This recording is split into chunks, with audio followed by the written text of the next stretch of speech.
వివేకానంద రెడ్డి గారి హత్య కేసులో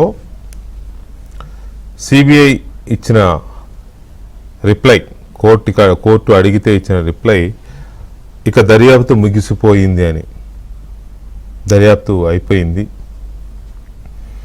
అయితే ఒకవేళ మీరేమన్నా ఆదేశించి ఇంకా చేయమంటే ఇంకా చేస్తాం, ఇది సిబిఐ కోర్టుకి ఇచ్చిన రిప్లై.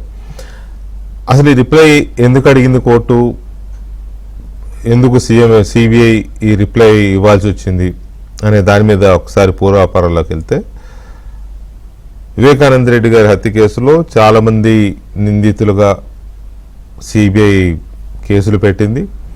వాళ్ళు చాలామంది జైలుకి వెళ్ళారు, చాలామంది బెయిల్ మీదకి వచ్చారు, ఒకరే అప్రూవల్గా మారారు. ఈ కేసు సాగుతూనే ఉంది, 6 ఏళ్ళు అయిపోయింది. అందులో ఈ కేసులో మరొక కీలకమైన నిందితుడుగాను అనుమానితుడుగాను అవినాష్ రెడ్డిని కూడా, ఎంపీ అవినాష్ రెడ్డిని కూడా సిబిఐ తన ఛార్జ్షీట్లో చేర్చింది. అయితే అవినాష్ రెడ్డి చాలా కాలం ముందస్తు బెయిల్ కోసం పోరాడి లాస్ట్ మినిట్లో ఇక ముందస్తు బెయిల్ వస్తే వెంటనే అరెస్ట్ చేసి ఇప్పుడు ఆయన బెయిల్ మీద ఉన్నాడు, ఇంకా అప్పటి నుంచి ఆ బెయిల్ అలా కంటిన్యూ అవుతుంది.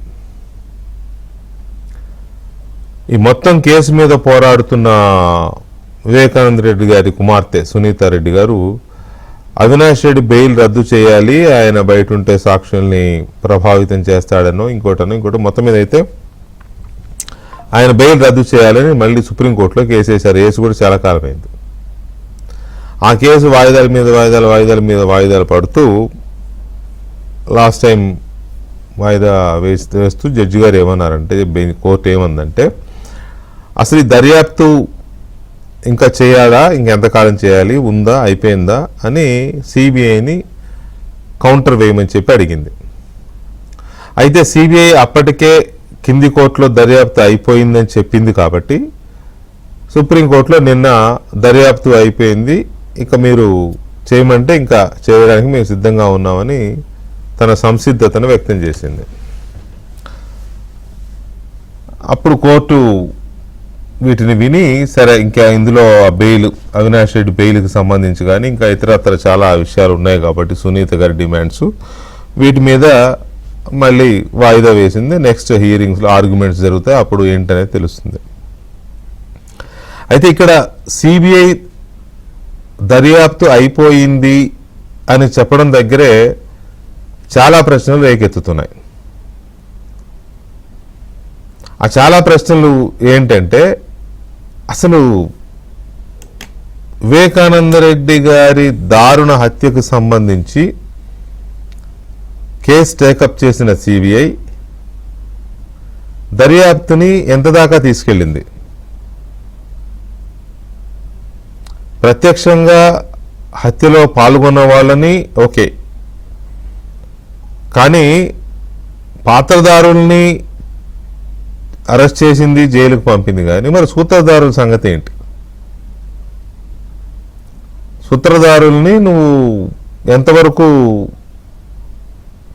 చంపిన వాళ్ళు చాలా క్లియర్, వాళ్ళ కిరాయి హంతకులు, వాళ్ళకి డబ్బులు ఇచ్చి చంపారు, సిబిఐఏ తన ఛార్జ్షీట్లో పేర్కొన్నది, బాగానే ఉంది. మరి వాళ్ళకి ఆ కిరాయి హంతకులకి అన్ని కోట్ల రూపాయలు ఎక్కడి నుంచి వచ్చినాయి, ఎవరిచ్చారు అనేది కూడా తేలాల్సి ఉంది. దానికి కొంత అవినాష్ రెడ్డిని, వాళ్ళ ఫాదర్ని కొంత ఎస్టాబ్లిష్ చేసే ప్రయత్నం చేశారు. ఇప్పుడు దాదాపు అందరూ బెయిల్ మీదనే ఉన్నారు. అవినాష్ రెడ్డిని అసలు సిబిఐ సరిగా విచారించనే లేకపోయింది. ఆ నెక్స్ట్ లెవెల్ ఎక్కడికి వెళ్ళింది కేసు దర్యాప్తు? అంటే మొత్తంగా జరగాలి కదా. సిబిఐ చివరి స్థాయి వరకు వెళ్ళగలిగిందా దర్యాప్తులో, లేకపోతే అసలు అవినాష్ రెడ్డిని విచారించడానికే సిబిఐకి తలప్రాణం తోక్కొచ్చింది, విచారించలేకపోయింది సరిగ్గా. ఎందుకని ఆ పరిస్థితి మీద సిబిఐ తన దర్యాప్తుని ఎందుకు అక్కడ ఆపేసింది? ఉదాహరణకి మనం ఒక ఇది తీసుకుందాం. అవినాష్ రెడ్డి కోసం సిబిఐ గాలిస్తున్నప్పుడు, ఆయనని విచారించాలని సిబిఐ ప్రయత్నిస్తున్నప్పుడు, అవినాష్ రెడ్డి గారు కర్నూలులో ఒక హాస్పిటల్లో వాళ్ళ మదర్ ఉన్నారని చెప్పి ఆయన హాస్పిటల్లో ఉన్నారు.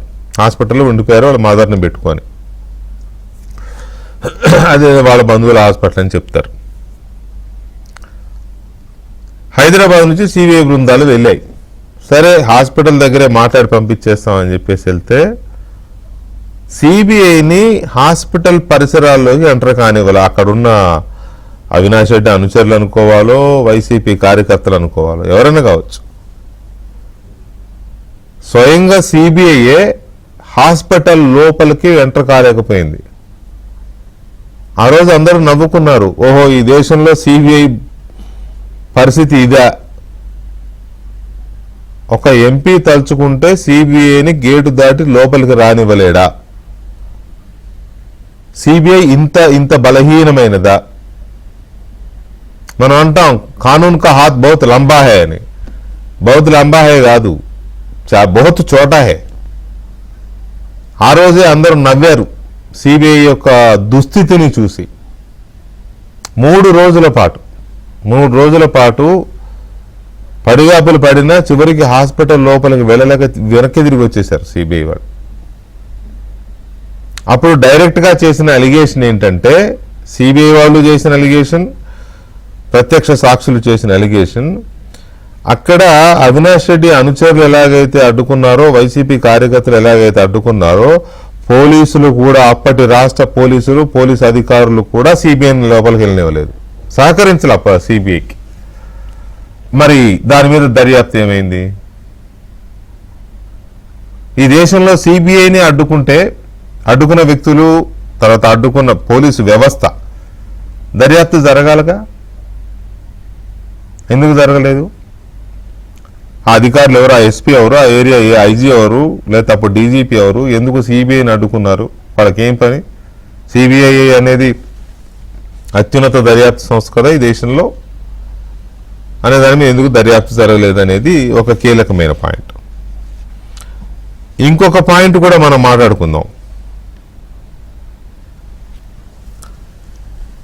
ఈ హత్య జరిగినప్పుడు హైదరాబాద్లో జగన్మోహన్ రెడ్డి గారి ఇంట్లో ఒక మీటింగ్ జరుగుతూ ఉంది తెల్లవారుజామున. వాళ్ళు చెప్పిన కథలే అవన్నీ మనం చూసామా అని, వాళ్ళు చెప్పిన నరేషనే, సిబిఐ చెప్పిన నరేషనే. తెల్లవారుజామున 4:30కు 5 గంటల టైంలోనే ఒక సమావేశం జరుగుతూ ఉంది. ఆ సమావేశంలో ఏబిసిడి XYZ ఎవరో పాల్గొన్నారు. అక్కడ జగన్మోహన్ రెడ్డి గారి కృష్ణమోహన్ రెడ్డో, లేకపోతే ఆ తర్వాత అత్యంత సన్నిహితుడైన అజయ్ కల్లం గారు, ఇంకెవరో దాదాపు 5-6 ఉన్నట్టున్నారు. ఆ తర్వాత ఆ క్రమంలోనే సిబిఐ అజయ్ కల్లం రెడ్డి గారిని కూడా స్టేట్మెంట్ తీసుకుంది. వాళ్ళే చెప్పారు, జగన్మోహన్ రెడ్డి మేము అందరం కలిసి ఉన్నప్పుడే ఫోన్ కాల్ వచ్చింది, పైన అంతస్తు నుంచి ఒక అబ్బాయి పరిగెత్తుకుంటూ వచ్చి ఏదో చెప్పాడు, లేకపోతే మేడం రమ్మంటున్నారు, భారతిరెడ్డి గారు రమ్మంటున్నారు అంటే ఈయన పైకి వెళ్ళాడు, కిందకు వచ్చి చిన్నాన్న లేడని ఏదో చెప్పాడు అని. అంటే ఫస్ట్ ఫోన్ కాల్ రిసీవ్ చేసుకున్నది జగన్మోహన్ రెడ్డి గారు, ఆయన భార్య. మరి జగన్మోహన్ రెడ్డి గారిని మాట్లాడారా సిబిఐ వాళ్ళు? సింపుల్. అజయ్ కల్లం గారు ఆ సమావేశంలో ఉన్నారు, ఫోన్ మాట్లాడింది అజయ్ కల్లం గారు కాదు, జగన్మోహన్ రెడ్డి గారు సతీమణి భారతిరెడ్డి గారు మాట్లాడారు, జగన్మోహన్ రెడ్డి గారు మాట్లాడారు. ఎవరో ఫోన్ చేశారు, ఎవరో తెలియదు. ఆయన వచ్చి చెప్పాడు వీళ్ళకి, అజయ్ కల్లం గారికి ఇంకెవరికో చెప్పాడు. మీరు అజయ్ కల్లం గారి ఇంటికి వెళ్ళి స్టేట్మెంట్ రికార్డ్ చేశారు, కానీ జగన్మోహన్ రెడ్డి గారి స్టేట్మెంట్ కానీ భారతిరెడ్డి గారి స్టేట్మెంట్ కానీ రికార్డ్ చేశారా? ఫోన్ ఎవరు చేశారు, ఏం చెప్పారు, టైం ఎంత అని? సింపుల్. మరి దర్యాప్తు అయిపోయిందని ఎలా అన్నారు? ఒక పాయింట్. ఇప్పుడు చర్చ జరుగుతోంది ఇది సొసైటీలో. ఇక రెండవది విజయసాయి రెడ్డి, ఆయన కదా అక్కడ గుండెపోటని ప్రకటించింది. నీకు ఎవరు చెప్పారు గుండెపోటు? మరి ఆయన అడిగారా? ఆయన పిలిచారా దర్యాప్తులో బాగా? ఏమో, మేమైతే చూడలేదు ఎక్కడ వార్త. ఇక అన్నిటికంటే అత్యంత కీలకమైనది సాక్షి మీడియా. ఉదయం నుంచి ఇది గుండెపోటుతో మరణం అని ప్రచారం చేసి, ఆ తర్వాత గొడ్డలపోటు అని ప్రసారం చేసి వార్తలు ఇట్లా 3-4 ఒక్క రోజులోనే 3-4 టైప్స్లో కథనాలు మార్చి ప్రసారం చేసిన సాక్షిని, లేదా సాక్షి ఎడిటోరియల్ బోర్డుని, లేదా సాక్షి మేనేజ్మెంట్ని, భారతిరెడ్డి గారు అనుకుంటే చైర్పర్సన్, మేనేజ్మెంట్ని సిబిఐ విచారించిందా? సాక్షి మేనేజ్మెంట్ని ఏంటి, ఏ ఆధారంతో మీరు గుండెపోటు అని చెప్పారు, ఏ ఆధారంతో తర్వాత గొడ్డలపోటు అని చెప్పారు, తెల్లారి 24 గంటల తర్వాత ఏమో చంద్రబాబు నాయుడు చంపించాడని కథనం రాశారు, ఎలా రాశారు, ఏ ఆధారాలతో రాశారు, ఆ తర్వాత వివేకానంద రెడ్డి గారి పర్సనల్ గొడవలతో ఆవిడెవరో చంపించిందని ఇంకొక కథనం రాశారు, దానికి ఆధారాలేంటి, ఆ తర్వాత సునీతారెడ్డి చంపించిందని రాశారు, ఆ కథనానికి ఆధారాలేంటి. మరి సాక్షి మీడియాని విచారించిందా సిబిఐ? ఎలా అయిపోయింది దర్యాప్తు? ఇలా దీన్ని డీకోడ్ చేస్తే చాలా అంశాలు ఉన్నాయి. దర్యాప్తు సగమే అయ్యింది, ఇంకా సగం అలాగే ఉంది కదా. మరి దర్యాప్తు అయిపోయింది అని సిబిఐ సుప్రీంకోర్టుకి ఎలా చెప్పింది? Point number 1. Point number 2, CBI చెప్పిన దర్యాప్తు అయిపోయిందని సిబిఐ చెప్పిన ఈ మాట తెలుగుదేశం పార్టీ, ప్రస్తుత రాష్ట్ర ప్రభుత్వాన్ని కానీ, ప్రత్యేకించి తెలుగుదేశం పార్టీ కానీ, చంద్రబాబు నాయుడు గారి కానీ వ్యక్తిగతంగా సమ్మతమేనా? ఎందుకంటే ఆయన హత్య చేశాడనే కదా చేతిలో ఇంతప్పుడు కత్తి పెట్టి ఎలక్షన్ల ముందు ఓట్లు దండుకున్నారు. మరి ఆయనకు సమ్మతమేనా? తర్వాత సహజంగానే సిబిఐ అంటే కేంద్ర ప్రభుత్వం ఆధ్వర్యంలో నడుస్తూ ఉంటుంది, ఇండిపెండెంట్ వ్యవస్థ అయినా కూడా అనేది ఉంది కదా. మరి కేంద్ర ప్రభుత్వంలో భాగస్వామి అయిన తెలుగుదేశం పార్టీతో కూడిన ఆంధ్రప్రదేశ్ ఎన్డీఏ ప్రభుత్వానికి కూడా ఇది యాక్సెప్టబుల్ దర్యాప్తు అయిపోయింది అనేది. సో ఇలాంటి అంశాలు, ఇలాంటి క్వశ్చన్స్ చాలా తలెత్తుతున్నాయి. సిబిఐలో పాల్గొంటున్నారు సిపిఎం సీనియర్ నాయకులు, మాజీ శాసనసభ్యులు ఎంఏ గఫూర్ గారు, అలాగే తెలుగుదేశం పార్టీ నాయకులు విద్యాసాగర్ గారు, భారతీయ జనతా పార్టీ నాయకులు రవిచంద్రారెడ్డి గారు, and high court senior advocate, Andhra Pradesh పౌర హక్కుల సంఘం అధ్యక్షులు ముప్పాళ్ళ సుబ్బారావు గారు మనతో చర్చలో పాల్గొంటున్నారు. ముందుగా గఫూర్ గారు నమస్తే అండి. నమస్తే. దర్యాప్తు అయిపోయింది, మీరు చేయమంటే చేస్తాం అంటే ఈ సమాధానం చెప్పింది కదా సిబిఐ. ఇనీషియల్గా అసలు సరే పాయింట్ వైజ్ మనం వెళ్తే దర్యాప్తు అయిపోయినట్టు అనిపిస్తుందా మీకు? నాకేం అనిపించడం లేదండి. వెంకట గారు, ముందు మీకు, తర్వాత మిగతా పెద్దలకు నమస్కారం సార్. ఇప్పుడు నేను ఒక 2-3 డేస్ నుంచి చాలా బాధతో ఉన్నా. సిబిఐ యొక్క వైఖరి బాధ అంటే ఒక పర్టికులర్ కేసు అని కాదు, వివేకానంద రెడ్డి లాంటి ఒక వ్యక్తి ఆయన చంపడం దుర్మార్గము, ఆయన కేసును ఇంత నీరు గారుస్తారా అనేటువంటిది నాకు చాలా బాధగా ఉంది. ఒక ఎంపీ, ఒక రాష్ట్ర మంత్రి, ఒక మంచి మనిషి, ఆయన ఏం చెప్పుకుంటారు. ఇప్పుడు ఆ తల్లి, ఆయన కూతురు పాపం, ఆమెకి ఎక్కిన గడప దిగిన గడప అన్నట్టుగా తిరుగుతుంది. లాస్ట్ కు వచ్చేపాటు సిబిఐ వాళ్ళు అంటే దీంట్లో ఒక రహస్యం తాగింది వెంకటకృష్ణ గారు. ఇప్పుడు కేసు దర్యాప్తులో ఉంది అంటే అవినాష్ రెడ్డి బెయిల్ రద్దు అవుతుంది, అంతే కదా. దర్యాప్తు జరుగుతూ ఉంది, ఇంకా సహకరించడం లేదు, ఇంకా దర్యాప్తు మేము కొనసాగించాలనుకున్నాము అంటే సుప్రీంకోర్టు సీరియస్ గా ఆలోచించి దీనికి మూలకారకుడు ఇతనే ఉండవచ్చు అనేటువంటి దాంతో, ఇతను బయట ఉన్న కంటే లోపల ఉంటే దర్యాప్తు పూర్తవుతుంది అని అనుకోవడానికి ఆస్కారం ఉంది. ఎప్పుడైతే సిబిఐ దర్యాప్తు పూర్తి అయిపోయింది అని చెప్పిన తర్వాత బెయిల్ రద్దు చేయాల్సినటువంటి అవసరం ఏముందండి? అవును. కాబట్టి ఆయన వైసీపీ అధికారంలో ఉన్నప్పుడు సిబిఐ కంప్లీట్ గా అవినాష్ రెడ్డికి సపోర్ట్ చేసింది అనేది ఫ్యాక్ట్ అది. ఎందుకంటే ఇంత పెద్ద organization, central government organization, after all ఒక వ్యక్తిని అరెస్ట్ చేయలేక ఎనికిపోయింది అంటేనే దాని అర్థం ఏమిటి? లొంగుబాటు. ఇది కుమ్మక్కు. ఆ రోజులో కుమ్మక్కే కాదండి, ఇప్పుడు కూడా ఆ కుమ్మక్కు కంటిన్యూ అవుతుంది. కాబట్టి అవినాష్ రెడ్డి అరెస్ట్ కాకుండా చూడటమే కేంద్రంలో ఉండేటువంటి పెద్దవాళ్ళు వాళ్ళ ఆశీర్వాదాలు ఉన్నాయి కాబట్టే కేసు దర్యాప్తు లేదు అని చెప్తే అవినాష్ రెడ్డి జోలికి ఎవరు రారు. ఇంకా ఆ పర్మనెంట్ గా బెయిల్ అట్లే ఉండిపోతుంది. ఆ రకంగా అప్పుడు ఇప్పుడు కేంద్ర పెద్దల యొక్క ఆశీర్వాదంతో ఆయన బయట ఉంటున్నాడు. ఈ కేసు సంబంధించి సార్ మీరు చాలా విషయాలు చెప్పారు, నేను మళ్ళా చెప్పాల్సిన పని లేదు, చరిత్ర చరణం అవుతుంది. ఇప్పుడు ఒక ఐఏఎస్ ఆఫీసరు ఆయన తెల్లవారుజామున వాళ్ళ ఎలక్షన్ మేనిఫెస్టో కమిటీ సమావేశం జరుగుతూ ఉంటే మధ్యలో జగన్మోహన్ రెడ్డి గారు పైకి పోయి కిందికి వచ్చి చిన్న ఆయన నో మోర్ అన్నాడు అనేసి ఆయన చెప్పాడు. ఇప్పుడు మార్చుకుని ఉండొచ్చు, కానీ ఇప్పుడు మార్చుకుంటే ఎటు నమ్ముతాం మనం? ముందు చెప్పిన దాన్ని పరిగణలోకి పెట్టుకున్నప్పుడు ఈ తెల్లవారుజామున ఆయన ఇప్పుడు సిబిఐ వాళ్ళు గూగుల్ టేక్అవుట్ అవి ఇవి అన్ని చేస్తున్నారు కదా, ఏ ఫోన్లు వచ్చినాయి? ఆ ఫోన్లు ఎవరికి చేసినారో సులభంగా బయటకు వస్తుంది కదా.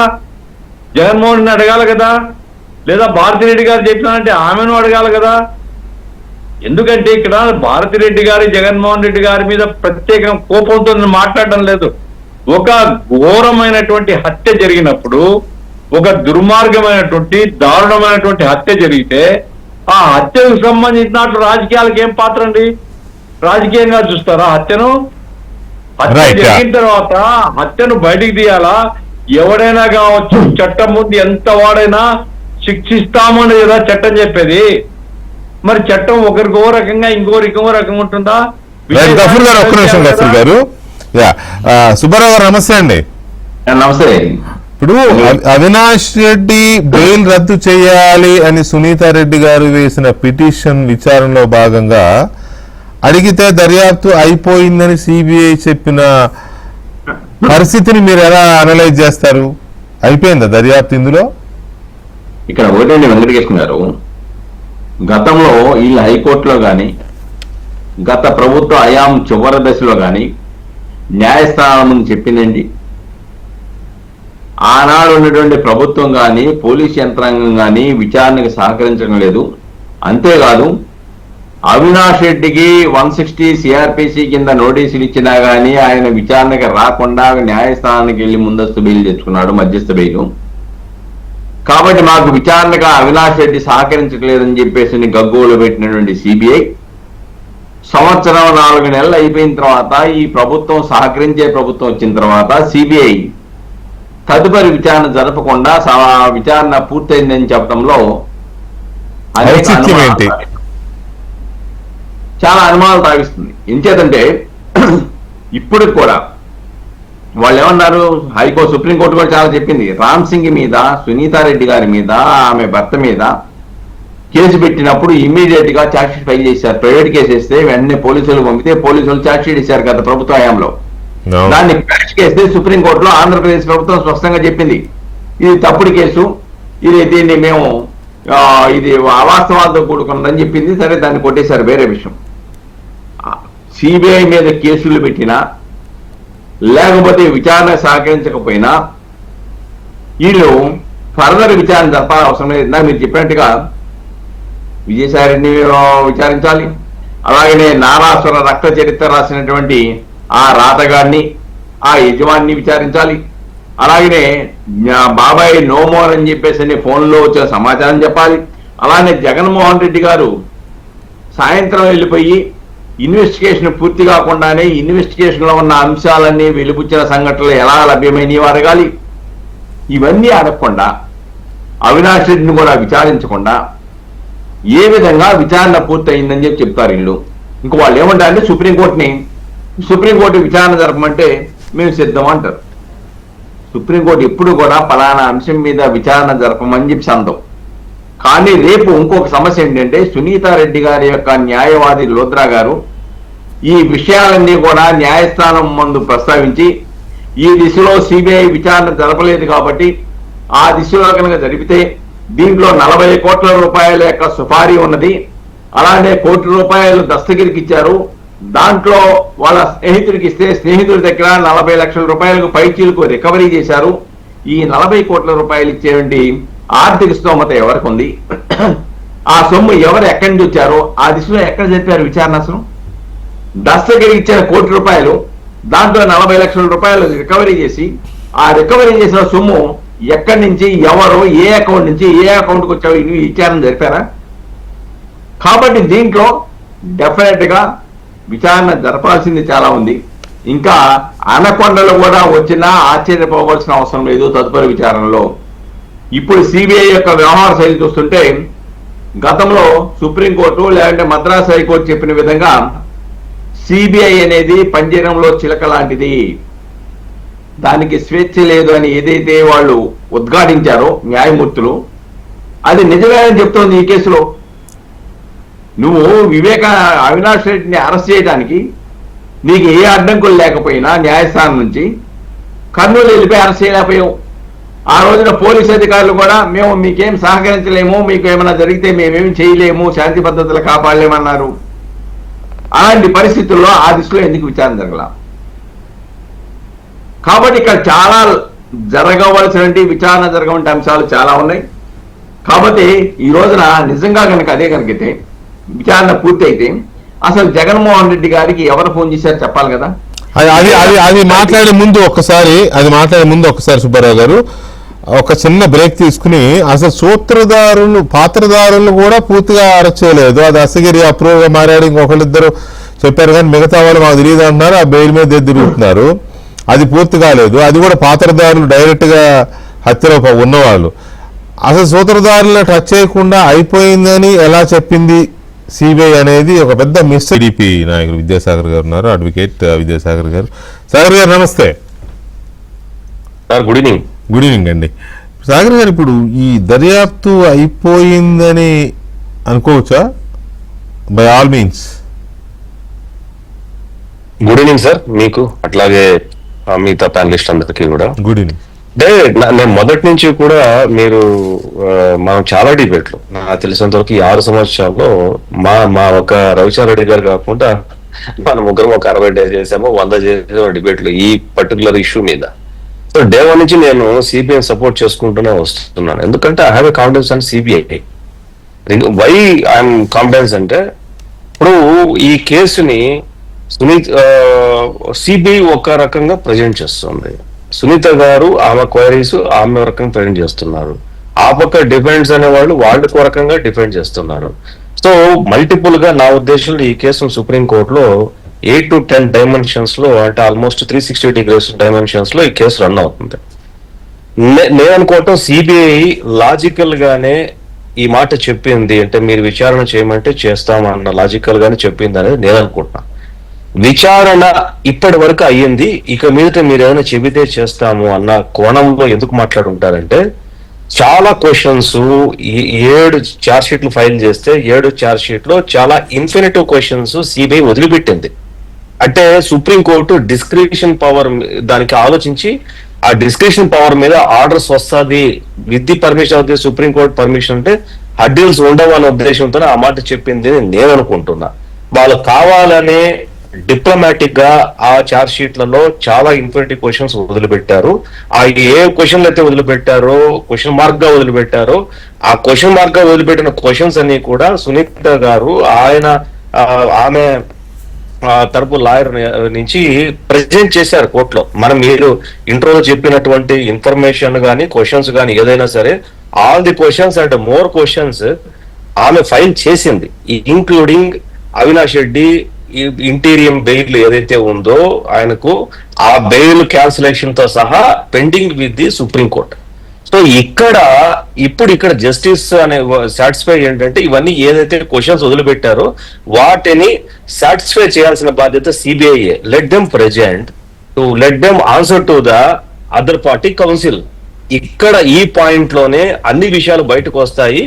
కావాలని సుప్రీంకోర్టు ఆ రకంగా చేసింది నేను అనుకుంటాను. రెండో పాయింట్ ఏంటంటే, మీరు ఇంట్రోలో చెప్పారు, సుబ్బారావు గారు ఆ పాయింట్ రైజ్ చేశారు, కర్నూలులో ఎందుకు విచారించలేకపోయారు, దాని మీద విచారణ చేయాలి కదా అన్నారు. దాని మీద వాళ్ళు ఎందుకు విచారణ చేస్తారు? వాళ్ళని అబ్జెక్షన్ చేసినట్టు, వాళ్ళ మీద విధి నిర్వహణ చేసినట్టు వాళ్ళు ఎఫ్ఐఆర్ లాక్ చేసుకోవాలి. అది వాళ్ళ సిబిఐ మిస్టేక్. అది ఏం ప్లేస్ లో చేశారో నాకు తెలియదు. వాళ్ళే పోలీస్ నా పాయింట్ కూడా అదే, సిబిఐ తనే కంప్లైంట్ ఇవ్వాలి, తనే ఇది చేసుకోవాలి కదా. వాళ్ళ డ్యూటీస్ మీరు ఒకసారి ఆ రోజు జరిగిన సీన్ గుర్తు చేసుకుంటే నా కళలో ఉంది. హాస్పిటల్ మొత్తాన్ని ఒక రకమైన కబ్జా పెట్టేశారు, పేషెంట్లందరినీ బయటికి పంపించేశారు. కేవలం అవినాష్ రెడ్డి గారు వారి మదర్ ఉన్నారు అన్నారు, వాళ్ళ మదర్ ఉన్నారన్నారు, ఇంకెవరో బంధువులు ఉండొచ్చు, హాస్పిటల్లో పేషెంట్లు లేరు అని చెప్పారు. అప్పటి ఎమ్మెల్యేలు ఎమ్మెల్సీలు బయట ధర్నా చేశారు సిబిఐ లోపలికి రావద్దని. కరెక్ట్. అయితే నేనేమంటానంటే ఆ కేసులో సిబిఐ చేసిన మిస్టేక్ ఏంటంటే వాళ్ళు కంప్లైంట్ ఇచ్చి ఉండాలి, మా డ్యూటీస్ కి వీళ్ళు మమ్మల్ని అబ్జెక్షన్ చేశారు కాబట్టి ఈ file FIR and clear the all the nuisance అని చెప్పి అడుగుండాలి. అడగకపోవడం అనేది సిబిఐ తప్పు మొట్టమొదటిగా. రెండవది రామ్ సింగ్ మీద కేసు ఏదైతే పెట్టారో ఆ కేసు మీద ఎవరి ఇన్ఫ్లుయెన్స్ తో కేసు పెట్టించారన్నది కూడా తేలాలి ఇక్కడ. అంటే అక్కడ ఉన్నటువంటి పోలీసులు ఎవరి ఇన్ఫ్లుయెన్స్ తో పనిచేశారు అన్నది. అప్పుడుగా ఎస్పీగా పనిచేసినటువంటి కడప జిల్లా ఎస్పీ కానివ్వండి, అనంతపురం జిల్లా ఎస్పీ మీద కానివ్వండి, లేకపోతే అప్పుడు పనిచేసిన డీజీపీ మీద కానివ్వండి, నేను చాలా సార్లు చెప్పాను, ఫస్ట్ కేసు ఎఫ్ఐఆర్ అయినప్పుడు మహంతి ఎవరైతే ఉన్నారో ఎస్పీగా పనిచేసిన మహంతిని పార్టీలోకి తీసుకురావాలని డే 1 నుంచి చెప్తున్నాను. ఎందుకంటే ఈ suppose to arrest that day all the criminals. అప్పుడు అడ్డుకున్నది ఎవరు? అసలు ఆ రోజు అప్పుడు డీజీగా ఉన్నటువంటి వ్యక్తి కడపకు వచ్చి 3 రోజులు ఎందుకు టైం స్పెండ్ చేశారు అనేది పాయింట్. మిగతా rest of the all the points నా ఉద్దేశంలో టెక్నికల్ ఎవిడెన్స్, సీసీ కెమెరాలు, లేకపోతే డిజిటల్ ఎవిడెన్స్, లేకపోతే వాళ్ళ కాల్ రికార్డ్స్, వాళ్ళ డిజిటల్ డేటా, వాళ్ళ మొబైల్ డేటా రిట్రీవ్, ఇదంతా సిబిఐ చేసింది సార్. ఇదంతా సిబిఐ చేసింది. నేను అనుకోవటం లాజికల్ గానే వాళ్ళు ఇక్కడికైంది మీరు చెప్తే చేస్తామన్నారు. అంటే డిసిషన్ సుప్రీంకోర్టుకు వదిలిపెట్టారు. అంటే మనము 6-7 ఏళ్ళు అయిపోయింది, మన ఇంట్రెస్ట్ కొద్ది, స్టేట్ ఇంట్రెస్ట్ కొద్ది, మటర్ ఇంట్రెస్ట్ కొద్ది, ఒక ఆడబిడ్డ ఇన్ని సంవత్సరాల నుంచి తిరుగుతుందన్న ఇంట్రెస్ట్ తోటి మనం మాట్లాడుతూ ఉండొచ్చు. ఆమె సెల్ఫ్ ఇంట్రెస్ట్ తోటి ఆమె మాట్లాడడం కూడా తప్పని మనకు. అయితే లాజికల్ గానే సిబిఐ ఆ రకంగా సుప్రీంకోర్టులో ఛార్జ్ షీట్ ఫైల్ చేసింది. ఛార్జ్ షీట్ లో very clear, CBI made very clear statements and presented before the Supreme Court. ఈ టైంలో జగన్మోహన్ రెడ్డి కాల్ వచ్చింది, పలానా వాళ్ళు స్టేట్మెంట్ ఇచ్చారు, ఈ నంబర్ నుంచి వచ్చింది, everything they made in they mentioned in the charge sheet. అవంతా క్వశ్చన్ కాదండి. ఒక్క నిమిషం అండి. రవిచంద్రారెడ్డి గారు నమస్తే. ఏ రకంగా చూసినా, ఏ వైపు నుంచి ఆలోచించినా, లేకపోతే ఈ కేసును మొదటి నుంచి జరిగిన రోజు దగ్గర నుంచి ఇప్పటి వరకు మనం చూస్తున్నాం కదా, ఏ రకంగా చూసినా ఈ కేసు దర్యాప్తు ముగిసింది అని సిబిఐ ఎందుకు చెప్పింది అనుకుంటున్నారు మీరు? వెంకటకృష్ణ గారు నమస్కారం. నమస్కారం. మీకు, విద్యాసాగర్ గారికి, ముప్పాళ్ళ సుబ్బారావు గారికి, గఫూర్ గారికి, అలాగే ఏబిఎన్ ప్రేక్షకులందరికీ నమస్కారం. నమస్కారం సార్, ఏదైనా కేసు విలక్షణమైంది, లేకపోతే పజిల్ లాగా సాల్వ్ చేయలేని ఒక ప్రాబ్లం వచ్చిన ఏ కేసునైనా కూడా మన భారతదేశం మొత్తంలో కూడా అత్యున్నతమైన విచారణ సంస్థ అయిన సిబిఐకి అప్పచెప్పమని ఎవరైతే బాధితులు కుటుంబాలు కోరుకుంటాయో రాష్ట్ర ప్రభుత్వాలు రెఫర్ చేస్తాయి. సిబిఐ విచారణకు వచ్చిందంటే ఖచ్చితంగా కూడా ఆ కేసులో మాకు న్యాయం జరుగుతుందని చెప్పి బాధితులు భావిస్తారు. ఇక్కడ కేసు పజిల్ దశలో ఉన్నదాన్ని విచారణకు తీసుకున్న సిబిఐ పజిల్ అయిపోయిందనేది నాకున్న ఆలోచనగా కనపడతా ఉంది. ఎందుకంటే నేను అబ్జర్వ్ చేసిన దాని ప్రకారం ఈ కేసుని గతంలో నేను ఏ పార్టీలో ఉన్నా చాలా దగ్గరగా చాలా విశ్లేషణల్లో కూడా నేను పాల్గొనడం జరిగింది.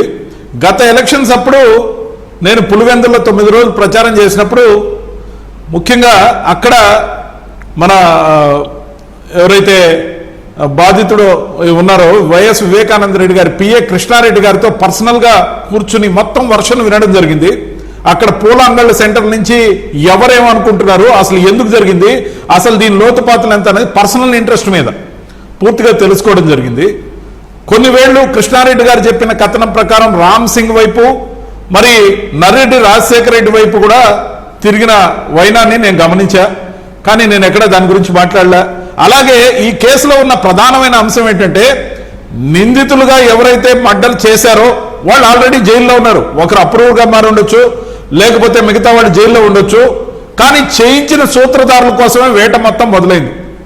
ఇక్కడ వచ్చిన సమస్య ఇది మొత్తం కూడా పొలిటికల్ మోటివేటెడ్ కేసుగా దీనికి ఏదైతే ట్రీట్మెంట్ జరుగుతుందో ఈ ట్రీట్మెంట్లో వాద ప్రతివాదనల మధ్య ముఖ్యంగా అధికార పక్షం అప్పట్లో తెలుగుదేశం పార్టీ, తర్వాత వైఎస్ఆర్సీపీ పార్టీ, తర్వాత ఈరోజు కూటమి ఏదైతే అధికారంలో ఉందో ముఖ్యంగా కూడా వీటన్నిటి మధ్యలో నలిగిన ఈ కేసులో బాధితురాలుగా మిగిలిన సునీత గారికి న్యాయం జరగాల్సిన అవసరం ఖచ్చితంగా ఉంది. మరి ఇది సునీత గారు మాత్రమే ఎందుకు పోరాడుతున్నారు?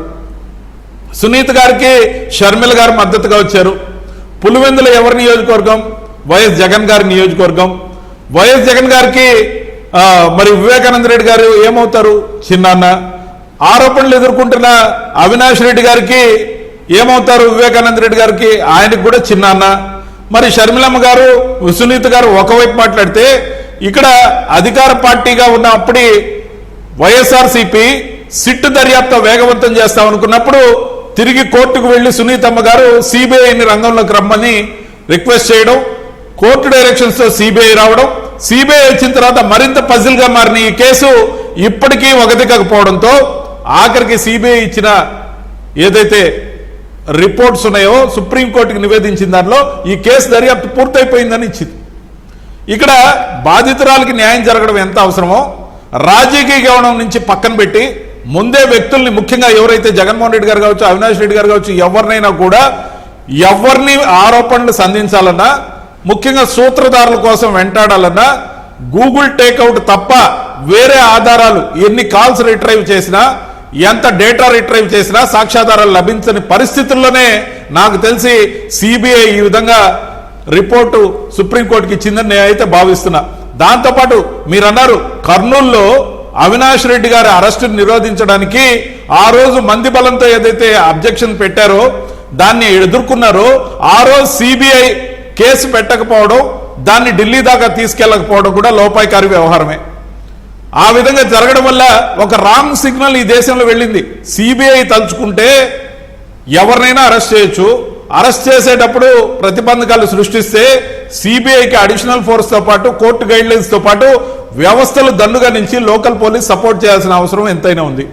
మరి ఆ రోజు జరిగింది ఏంటి? సిబిఐ ఆ రోజు విషయాన్ని హై లెవెల్ కి తీసుకెళ్లకపోవడం, కోర్టు దాకా తీసుకెళ్లకపోవడం, దానికి సంబంధించి కేసులు లాడ్ చేయకపోవడం, ఎక్కడో ఈ కేసు మొత్తం కూడా పొలిటికల్ మోటివేషన్ తో నడిచిన విషయం మాత్రం స్పష్టంగా ప్రజలకు అదే ఇక్కడ పాయింట్ కూడా అదే నేను అడుగుతున్నది కూడా. ఇవాళ గఫూర్ గారు, ఇప్పుడు ఈ హత్య రాజకీయ పరమైన హత్య, ఆ కుటుంబంలో ఉన్న కొన్ని రాజకీయాల వల్ల కొంతమంది చేయించారు, కుటుంబ సభ్యులే చేయించారు, ఇది కదా జరుగుతున్న చర్చ. చేయించారు, చెయ్యలేదు, చేసిన వాళ్ళు దొరికారు అప్రోచ్గా. ఇదంతా మనం చూస్తూనే ఉన్నాం. బెయిల్ మీద ఉన్నారు చాలా మంది, ఇదంతా నడుస్తుంది. చేయించిన వాళ్ళని ఎందుకు పట్టుకోలేదు అనేదే ఇప్పుడు అంత సమాజం మాట్లాడుతున్న మాట, సునీత గారు అడుగుతున్న ప్రశ్న. అయితే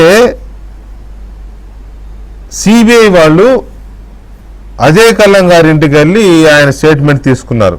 అదే 164 అంటారు కాసేపు, 161 అంటారు కాసేపు, ఏదో చెప్తారు, వాటెవర్. ఎందుకు ఆ హత్య జరిగినప్పుడు జగన్మోహన్ రెడ్డి గారి ఇంట్లో వీళ్ళందరూ ఉన్నారని, అక్కడికి ఫోన్ వచ్చింది కాబట్టి అది తెలిసింది. మీరు అన్నది అదే కదా జరిగింది కాబట్టి అజయ్ కల్లం గారి దగ్గరికి వెళ్ళారు. సమావేశంలో పాల్గొన్న వ్యక్తి దగ్గరికి వెళ్ళి స్టేట్మెంట్ రికార్డ్ చేశారు. కానీ దర్యాప్తులో భాగంగా అసలు సమావేశం ఆర్గనైజ్ చేసిన వ్యక్తి కానీ, ఫోన్ రిసీవ్ చేసుకున్న వ్యక్తి కానీ, ఎవరైతే వీళ్ళకి చిన్నాన్న చనిపోయారు అని చెప్పింది జగన్మోహన్ రెడ్డి గారని వీళ్ళు అందరూ చెప్తున్నారు కదా. మరి ఆయనకి నోటీస్ ఇచ్చారా? ఆయన విచారించారా? ఇవేమీ అవ్వకుండా దర్యాప్తు ఎలా పూర్తయిందనే దానికి ఎలా అర్థం చేసుకోవాలి మనం? ఇప్పుడు వెంకటకృష్ణ గారు ఎలా అర్థం చేసుకోవాలి అంటే ఈ కేసును ఉద్దేశపూర్వకంగా నీరు గారుస్తున్నారు అనేది అర్థం చేసుకోవాలి.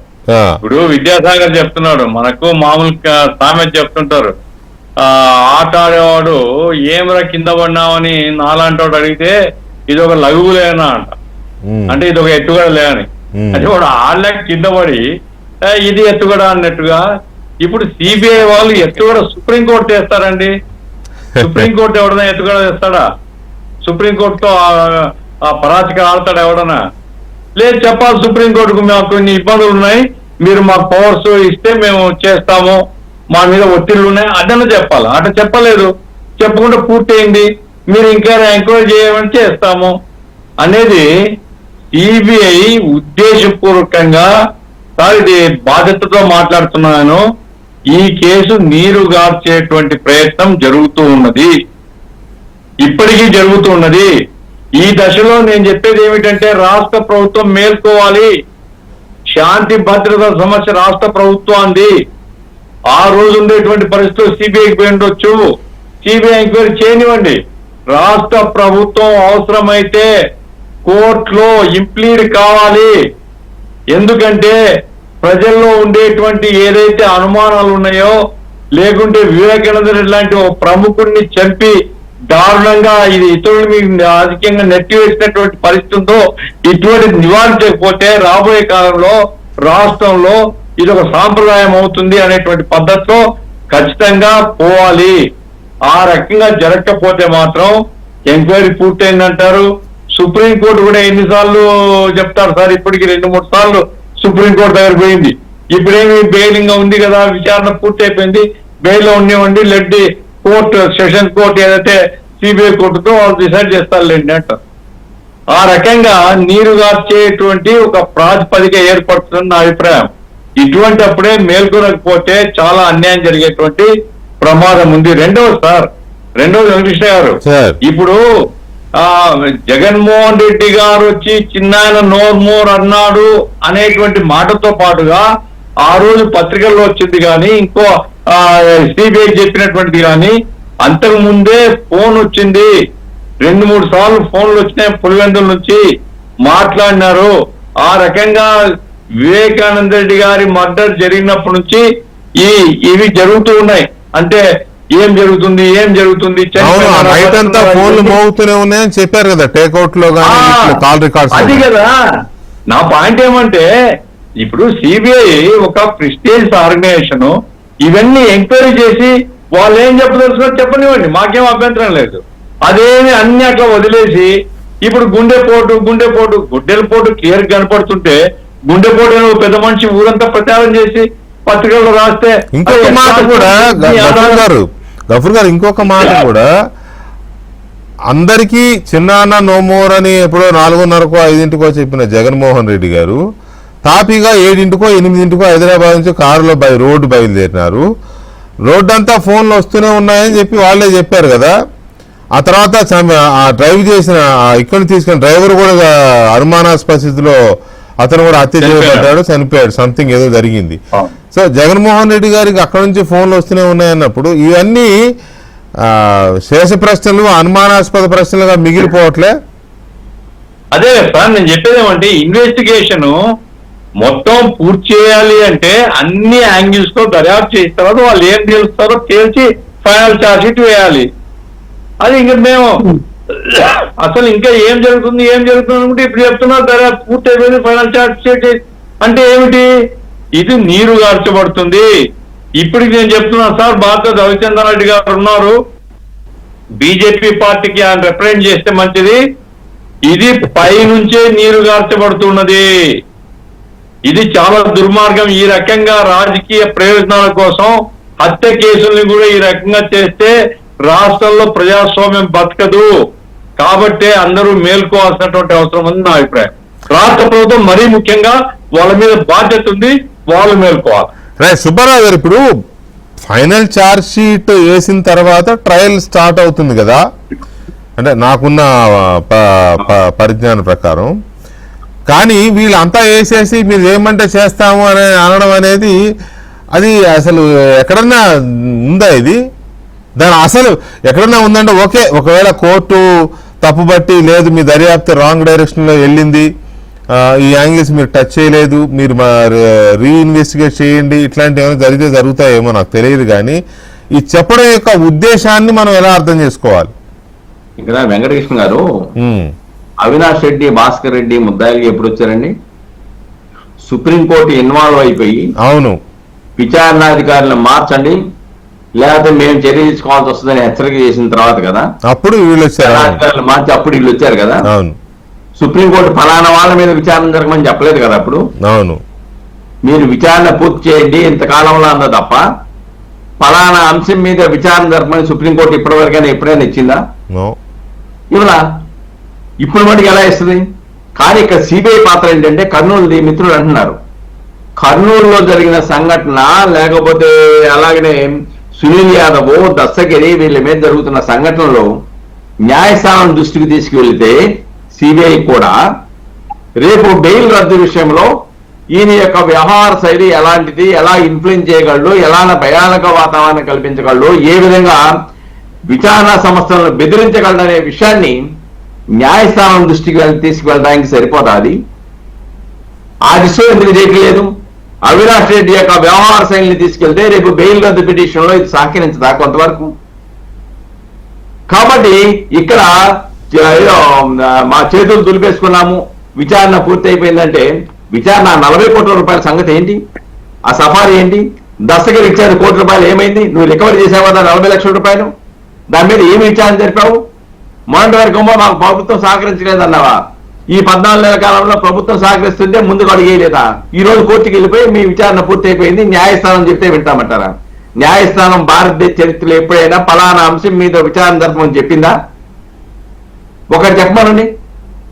కాబట్టి ఇక్కడ ఒక కుట్రపూరిత ఆలోచన అయితే గఫూర్ గారు చెప్పినట్టు జరుగుతోంది.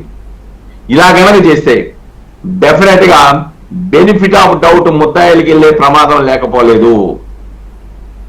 కాబట్టి బెనిఫిట్ ఆఫ్ డౌట్ ముద్దాయిలకి వెళ్ళిపోతే రాజకీయ హత్యలను ఈ విధంగా ప్రోత్సహించే పరిస్థితి ఉత్పన్నమైతే ప్రజాస్వామిక వ్యవస్థ మనుగడ సాగించడం సాధ్యం కాదు.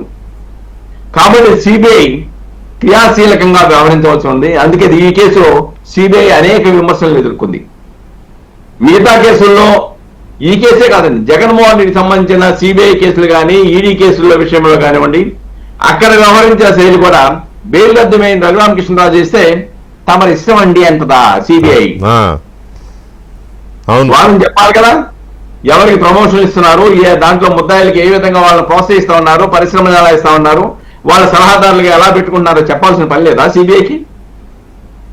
రఘురామకృష్ణ గారు వాదిస్తా ఉంటే మీ ఇష్టం అండి, మీ ఏం నిర్ణయం తీసుకుంటే అదేనని చెప్పేసి అన్నామంటే సిబిఐ వ్యవహార శైలి జగన్మోహన్ రెడ్డి పట్ల ఎలా ఉందో అర్థం అవట్లేదా? కాబట్టి ఇవన్నీ కూడా సిబిఐ యొక్క వ్యవహార శైలి మీద అనేక అనుమానాలు కలగజేయడానికి దోహదపడుతుంది అనేది వాస్తవం. ఇంకోటండి, ఇక్కడ సిఐ శంకరయ్య ఉన్నాడండి. సిఐ శంకరయ్య ఆయన కళ్ళ ముందే తుడిసేశారు, రక్తాలు కడిగేశారు, కుట్లు కట్లేశారు. కుట్లు కట్లేసిన వాళ్ళని ఎవరైనా దీంట్లో ముద్దాయిగా పెట్టారా? వాళ్ళు విచారించారా?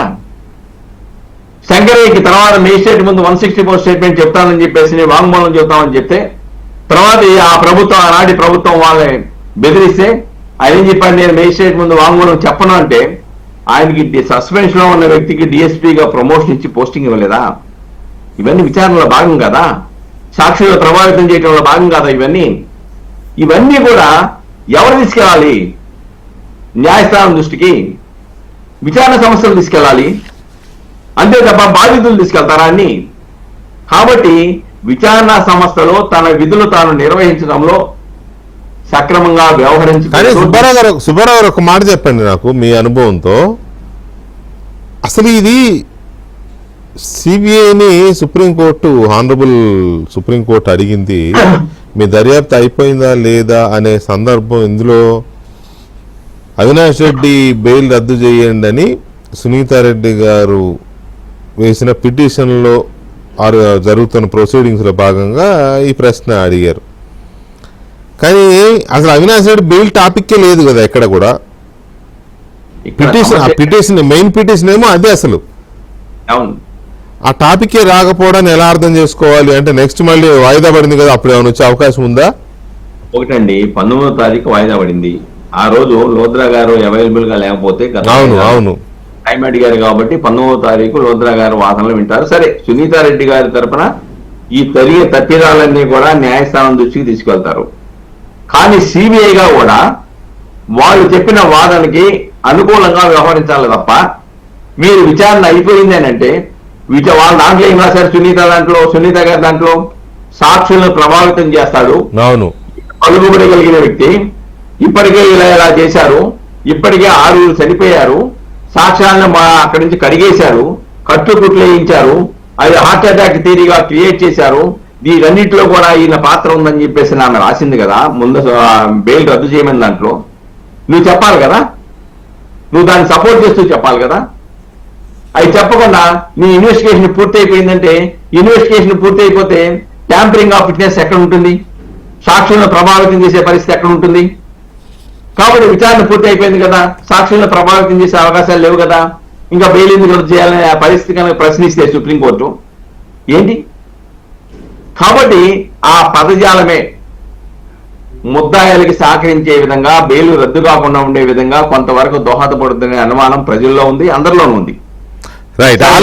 ఆల్రెడీ సాక్షుల్ని కొంతమంది ప్రభావితం చేస్తున్నారు అని నిన్నగాక మొన్ననే అక్కడ Pulivendula TDP incharge BTech Ravi పోలీసులకు కంప్లైంట్ చేశారు. ఎలక్షన్స్ లో ఎవరైతే వివేకానంద రెడ్డి హత్య కేసులో బెయిల్ మీద బయటకు వచ్చారో శివశంకర్ రెడ్డి కానీ లేదా భాస్కర్ రెడ్డి కానీ వాళ్లే ఫోన్లు చేసి వీళ్ళ నాయకుల్ని బెదిరించారు, ఇది బెయిల్ నిబంధనలకు విరుద్ధమని కూడా కంప్లైంట్ చేశామని ఏదో ఆయన బీటెక్ రవి చెప్పారు. అది ఒక పాయింట్.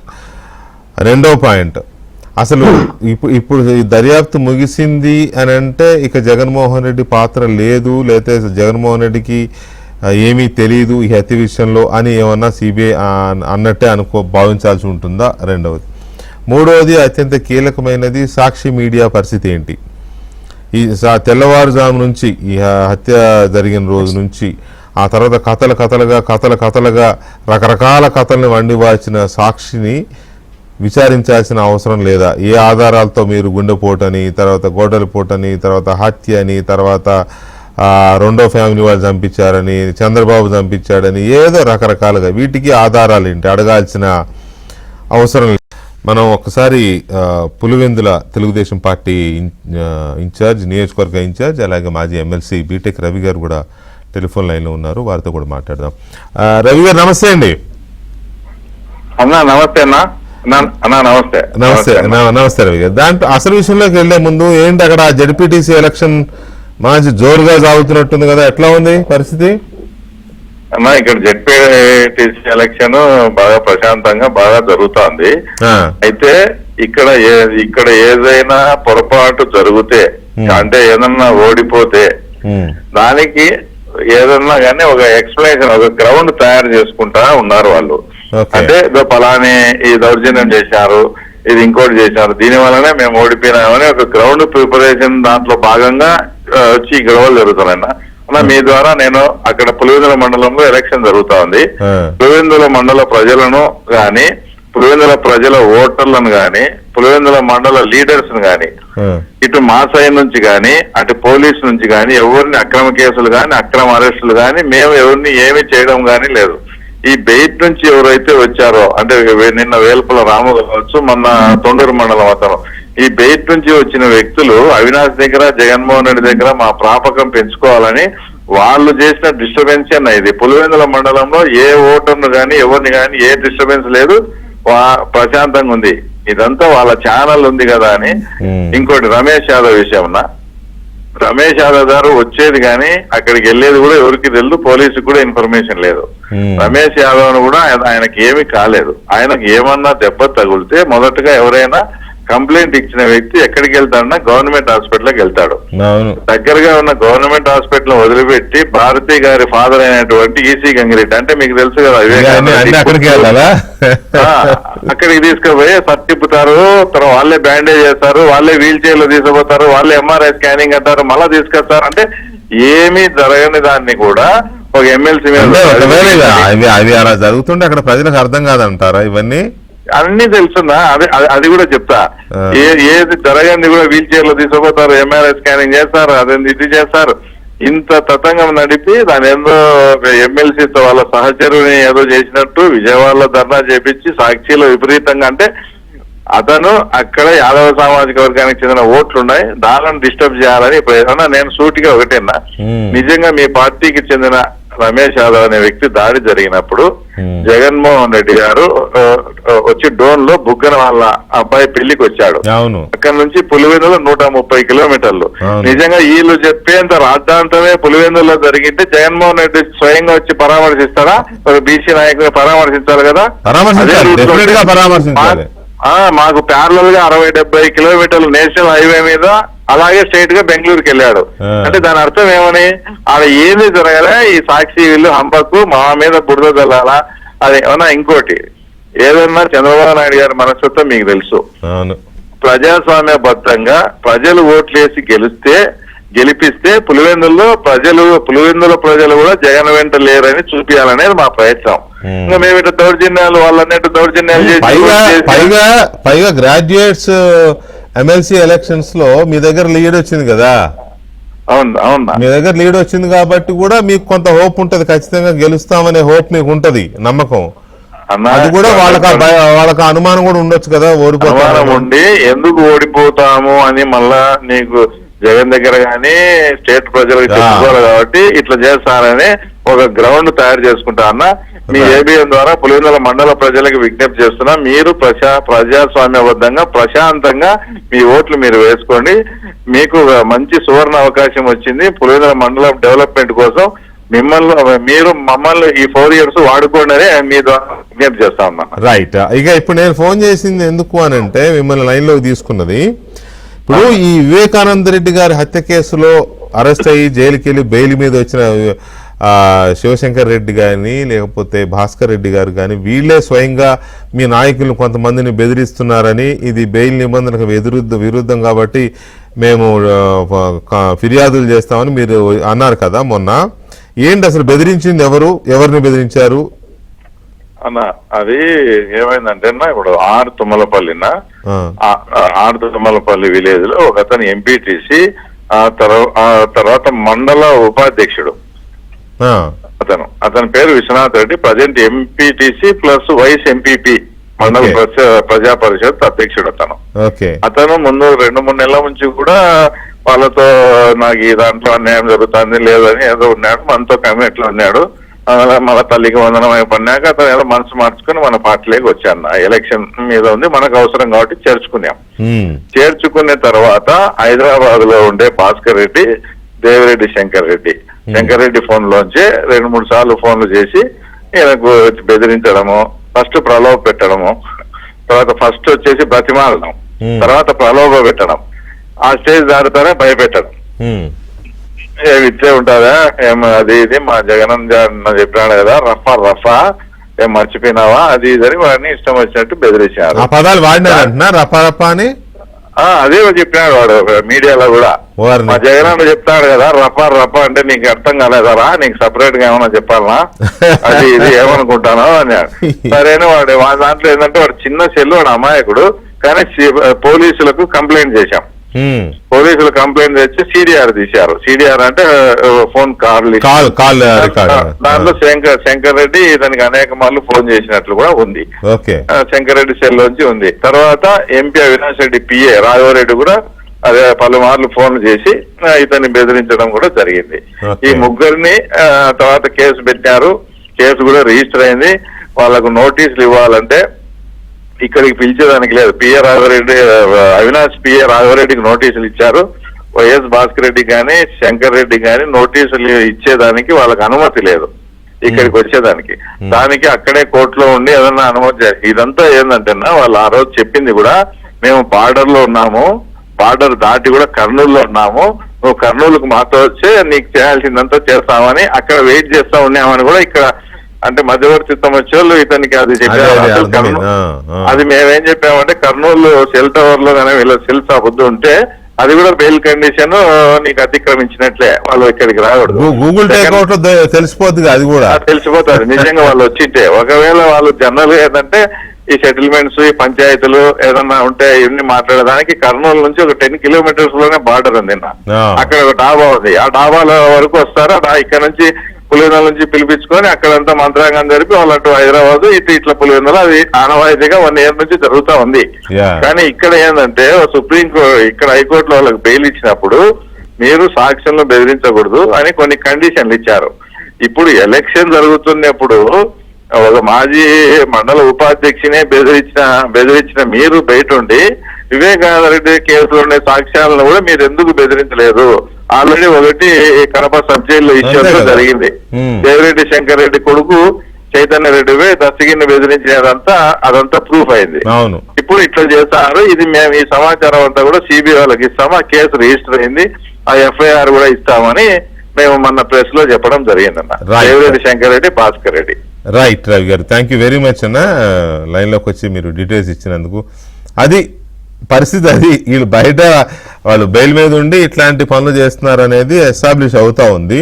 సో ఇక్కడ నేనేమంటానంటే విద్యాసాగర్ గారు, సరే వీళ్ళు అన్నది చెప్పేశారులే రవి గారు, కానీ ఆ రోజు రకరకాల కథనాలు చేసిన సాక్షిని విచారించకుండా, లేకపోతే ఏ ఆధారాలతో మీరు ఈ కథనాలు వేశారని, అది గొడ్డలిపోటన్నా, గుండెపోటన్నా, నారాసుర రక్త చరిత్ర అన్నా, ఇంకోటన్నా, మరి అది జరగకుండా ఎలా దర్యాప్తు ముగిసిందనుకోవాలి? వెంకటకృష్ణ గారు, మీరు చెప్పినవన్నీ వ్యాలిడ్ పాయింట్స్, దాన్ని ఎవడు డినే చేయలేడు. లేకపోతే పెద్దలు మాట్లాడిన మాటలన్నీ కూడా వ్యాలిడ్ పాయింట్స్, దాన్ని ఎవడు డినే చేయలేడు. అయితే ఇక్కడ రాష్ట్ర ప్రభుత్వం, ఇందాక గఫూర్ గారు అనుకుంటాను, రాష్ట్ర ప్రభుత్వం ఇంప్లీట్ కావాలన్నారు. I think it already implead petition వేసింది దాంట్లో. రెండోది, సునీత గారు మీద పెట్టిన కేసులు కానివ్వండి, లేకపోతే రామ్ సింగ్ మీద పెట్టిన కేసుల మీద ఒక కేసులో వివరణ ఇమ్మంటే ఒక కేసు 46 పేజీల కాంటెక్స్ట్ మొత్తం అంతా కూడా డ్రాఫ్ట్ చేసి సుప్రీంకోర్టుకి ఇచ్చింది. ఆ 46 పేజీల కాంటెక్స్ట్ లో కూడా మొత్తం అసలు history of the nature of the ఇక్కడ లోకల్ ఏం జరిగింది, గ్రౌండ్ లో ఏం జరిగింది ఓట్ చేశారు. ఓ దాంట్లో 32 పేజీల నివేదిక సుప్రీంకోర్టుకి ఆల్రెడీ ఇచ్చారు ఇక్కడ. సో అదే ఆ డాక్యుమెంట్ అంతా కూడా కన్సిడరబుల్. ఇక్కడ ఇన్వెస్టిగేషన్ కి మీరు అడిగిన పాయింట్ ఆఫ్ వ్యూలో ఇన్వెస్టిగేషన్ జరగలేదన్నమాట 100% సత్యం. దాంట్లో మళ్ళీ రెండు ఆలోచన లేదు. అయితే ఏ కారణం చేత గతంలో వైసీపీ ప్రభుత్వం ఉన్నప్పుడు సిబిఐ ఇన్వెస్టిగేషన్ చేయలేదన్న దాని మీద మనం ఈ రోజు మాట్లాడుకుంటే దానికి ఆన్సర్ దొరుకుతుంది నేను అనుకోవట్లేదు. బట్ ఈ రోజు సునీత గారు, మనం మాట్లాడుకున్నటువంటి అన్ని విషయాల మీద సునీత గారు ఆల్రెడీ సుప్రీంకోర్టులో రిప్రజెంట్ చేశారు. దానికి సిబిఐ సమాధానం చెప్పాలని నేను అంటున్నా. దానికి కావాలని వదిలిపెట్టారా ఇన్ఫినిటివ్ గా, లేకపోతే వాళ్ళు చేయలేక వదిలేసారా, లేదు దాన్ని అట్లా గాలికి వదిలేశారా అన్నది ఇప్పుడు సుప్రీంకోర్టు దాని మీద కామెంట్ చేయాలనేది నా వర్షన్. కానీ చాలా వరకు I don't think so. 75% investigation అయితే మాత్రం కంప్లీట్ అయిపోయింది. నాకు తెలిసి జగన్మోహన్ రెడ్డి గారి పేరు దాంట్లో 70 సార్లు మెన్షన్ చేశారు. భారతి గారి పేరు 40 సార్లు మెన్షన్ చేశారు. ఈ 4:30కు మీటింగ్ జరిగింది కూడా సిబిఐ ఇన్వెస్టిగేషన్ లో తెలియనటువంటి విషయమే. షర్మిల గారు ఇచ్చారు దాని స్టేట్మెంట్. అట్లాగే ఆ షర్మిల గారు రాజకీయంగానే హత్య జరిగిందని చెప్పి కన్ఫెషన్ స్టేట్మెంట్ ఇచ్చారు సిబిఐకి. సో ఇక్కడ ఈ బ్యాలెన్స్ రెస్ట్ ఆఫ్ ది 25% ఏదైతే ఇన్వెస్టిగేషన్ ఉందో దానికి రికార్డెడ్ గా సుప్రీంకోర్టు నుంచి by order, through order investigation కోసం ఏమైనా సిబిఐ వాళ్ళు ఇక్కడికి అయిపోయింది సుప్రీంకోర్టు ఆర్గ్యుమెంట్స్ విని మళ్ళీ చేయమంటే చేస్తారు అనే. అంటే వెంకటకృష్ణ గారు ఒక మాట సుప్రీం ఇక్కడ కొన్ని హై ప్రొఫైల్ కేసులు ఏమవుతుందంటే నా ఎక్స్పెక్టేషన్ ఏంటంటే, నేనేమి ఇది కాదు, నేను అనుకుంటున్నది కొన్ని హై ప్రొఫైల్ కేసులు ఏంటంటే సెన్సిబుల్ గా ఉండి పొలిటికల్ మోర్ ఇన్వాల్వ్మెంట్ ఉన్న కేసుల్లో ఏం చేస్తారంటే డిప్లొమసీ అనేది కూడా ఇన్వెస్టిగేషన్ ఏజెన్సీ ఫాలో అవుతుంది అనేది నేను అనుకుంటున్నా. డ్యూ టు దట్ రీజన్ తోటి సుప్రీం కోర్టు ముందర బాల్ పెట్టేస్తే ఒక కోర్టు ఇక్కడ జరిగింది Vivekananda Reddy murder case investigation జరిగింది. ఫర్దర్ ఇన్వెస్టిగేషన్ సునీత గారు ఆల్రెడీ ఇంప్లీడ్ అయింది కాబట్టి ఇంప్లీడ్ లో ఉన్నటువంటి క్వశ్చన్ అన్నిటికీ కూడా ఆన్సర్ చెప్పాల్సిన బాధ్యత, ఇన్వెస్టిగేషన్ చేయాల్సిన బాధ్యత, పిటిషనర్ కు న్యాయం చేసిన బాధ్యత సుప్రీం కోర్టుకు ఉంది. కాబట్టి ఫర్దర్ 25% ఇన్వెస్టిగేషన్ కాల్ఫర్ చేస్తుంది. ఆ కాల్ఫర్ చేసినప్పుడు రెస్ట్ ఆఫ్ ది ఇన్వెస్టిగేషన్ లో మీరు అడిగిన ప్రశ్నలు, మనం మాట్లాడుకున్న విషయాలు అన్ని వస్తాయి అనేది నా అభిప్రాయం. రవిచంద్ర రెడ్డి గారు, ఫైనల్ గా ఇది రాష్ట్ర ప్రభుత్వానికి కూడా ఇది సమ్మతమేనా ఇన్ ద సెన్స్ సిబిఐ దర్యాప్తు ముగించింది అంటే రాష్ట్ర ప్రభుత్వం కూడా కన్విన్స్ అవ్వాలి కదా. ఎందుకంటే స్వయంగా ఇప్పుడు ముఖ్యమంత్రి చంద్రబాబు నాయుడు గారిని ఆ రోజు దోషి అని ప్రచారం చేసి ఎలక్షన్లో గెయిన్ అయిన పరిస్థితి చూసాం మనం. తర్వాత ఇంకా రకరకాలుగా సునీతారెడ్డి గారిని ఆమె వాళ్ళ హస్బెండ్ కలిసి చంపేశారని అదొక కథనాలు రాశారు సాక్షిలో. ఇట్లా రకరకాలు ఉన్నాయి కదా. ఈ కోణాలన్నీ టచ్ చేయకుండా జగన్మోహన్ రెడ్డి గారి ఇన్వాల్వ్మెంట్ ఉందా లేదా తర్వాత విషయంగా నా ఫోన్ కాల్ వచ్చింది, ఆయనే కదా రిసీవ్ చేసుకున్నారని కదా చెప్పారు. ఆయనకి నోటీసులు ఇవ్వకుండా, ఆయన విచారించకుండా అయిపోయింది అని అంటే రాష్ట్ర ప్రభుత్వం దీన్ని సర్దుకుంటుందా, దీంతో సరిపెట్టుకుంటుందా?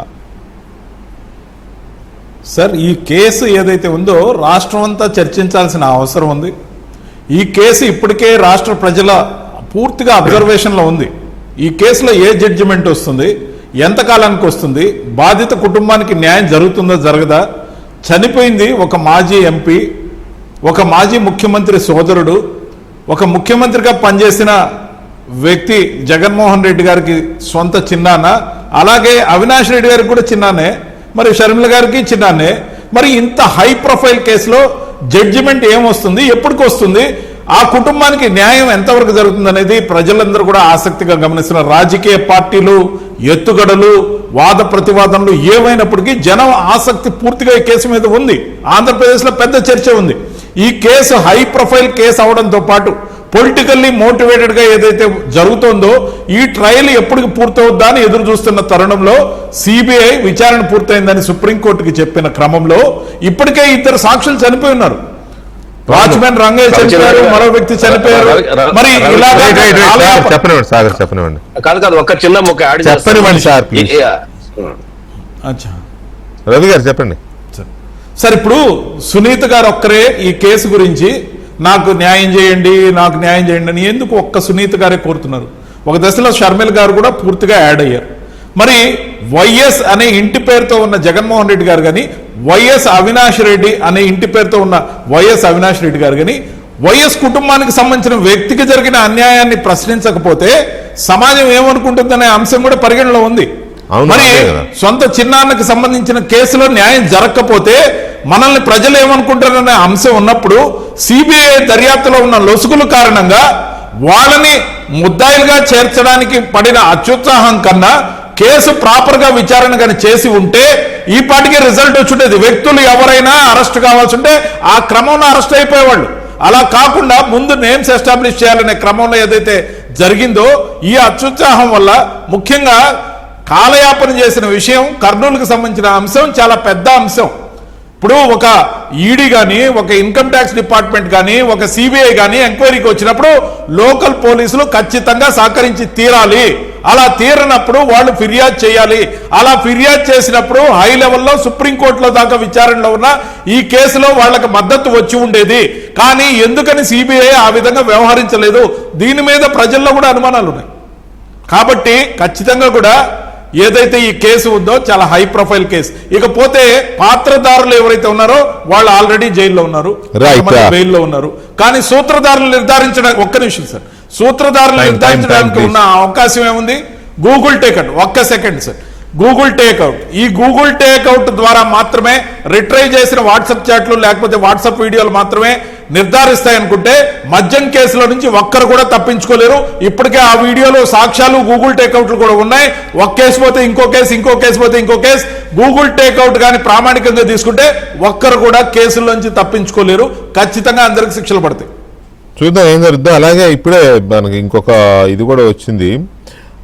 పులివెందుల దీంట్లో భాగంగా అక్కడ సాక్షితో పాటు మరొక 2 టీవీ ఛానళ్ళకి పోలీసులు నోటీసులు ఇచ్చారు. ఉప ఎన్నిక నేపథ్యంలో నల్లగొండవారిపల్లి ఘటన పైన కర్నూలు రేంజ్ డిఐజీ కోయ ప్రవీణ్ ఇచ్చిన వివరణను వక్రీకరించి ప్రసారం చేశారని జిల్లా పోలీస్ శాఖ తెలిపింది. సంబంధిత వీడియోను చిన్న చిన్న భాగాలుగా విడదీసి స్వప్రయోజనాలు ఒక పార్టీకి వత్తాసు పలికేలాగా వ్యాఖ్యానం చేస్తూ వార్తలుగా ప్రసారం చేయడానికి ఖండించింది. అలాంటి వీడియో ప్రసారం చేసిన సాక్షి టీవీతో పాటు మరో 2 టీవీ ఛానళ్లకు పోలీస్ శాఖ నోటీసులు జారీ చేసింది. సంబంధిత పూర్తి వీడియో పోలీస్ శాఖ వద్ద ఉంది అని పోలీసులు తెలిపారు. అవాస్తవాలను వార్తల రూపంలో ప్రసారం చేయడం ద్వారా విద్వేషాలు రెచ్చగొట్టేలా, శాంతి భద్రతల సమస్యలు ఉత్పన్నమయ్యేలా చేస్తే చట్ట ప్రకారం క్రిమినల్ చర్యలు తీసుకుంటామని హెచ్చరించారు. అలాగే ఉంటాయి మరి. ఏకంగా డిఐజీ గారి స్టేట్మెంట్నే టైలర్ చేసేసి ఇచ్చేస్తారు. సో నోటీసులు ఇచ్చారు. అలాగే అక్కడేమో బెయిల్ మీద ఉన్న వాళ్ళేమో బెదిరింపులకి దిగుతూ ఉన్నారు. అదొకటి. సరే, ఎనీవే రేపు మరి ఇది యాదృచ్ఛికము అనుకోవాలేమో. రేపు వైఎస్ వివేకానంద రెడ్డి గారి పుట్టినరోజు, రేపు జయంతి రేపు. ఇదే టైంలో ఎన్నికలు రావడం, పులివెందుల జడ్పీటీసీకి ఎన్నికలు రావడం అనేది యాదృచ్ఛికమే. మరి ప్రజలు ఎలాంటి నిర్ణయం తీసుకుంటారు, రేపు జయంతి సందర్భంగా సునీతారెడ్డి గారు అక్కడ చేసే కార్యక్రమాలు ఎలా ఉండబోతున్నాయి, ఇది ఒక రకంగా కొంచెం యాదృచ్ఛికమే అయినా మరి ప్రజలకి ఎలా ఉంటుందో చూడాలి. ఇది